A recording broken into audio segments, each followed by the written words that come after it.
কুমিল্লায় পৌঁছেছে ভোটের গাড়ি। উদ্বোধন করলেন খাদ্য ও ভূমি উপদেষ্টা আলী ইমাম মজুমদার। নিজস্ব প্রতিনিধি, কুমিল্লা।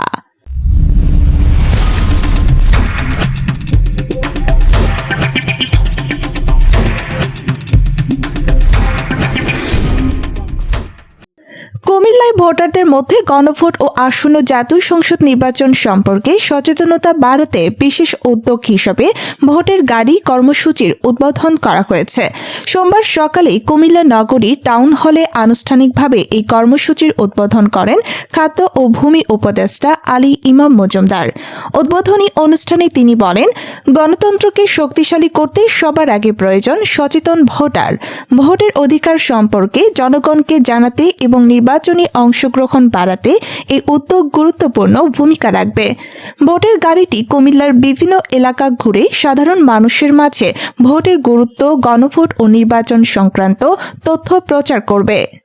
যে গণপ্রচার আমাদের দেশের চাবি আপনার হাতে, যে প্রোগ্রাম গণভোট আমরা নিজেরা বুঝবো, সবাইকে উদ্বুদ্ধ করব, সবাই যেন জাতীয় সংসদ নির্বাচন সম্পর্কে সচেতনতা অধিকতর বৃদ্ধির জন্য এই ধরনের একটা অনুষ্ঠানের আয়োজন করা হয়েছে।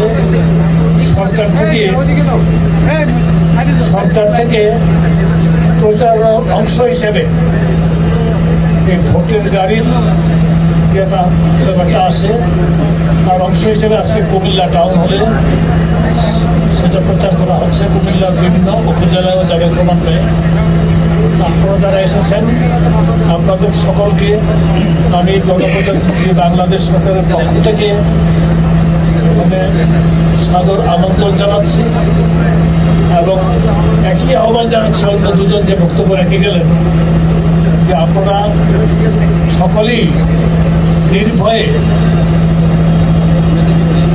একটা উৎসবমুখর পরিবেশে আসন্ন জাতীয় সংসদ নির্বাচন ভোট দেবেন এবং একই দিনে গণভোটেও অংশগ্রহণ করবেন। একই দিনে, একই কেন্দ্রে, একই স্থানে গণভোটে অংশ দেবেন।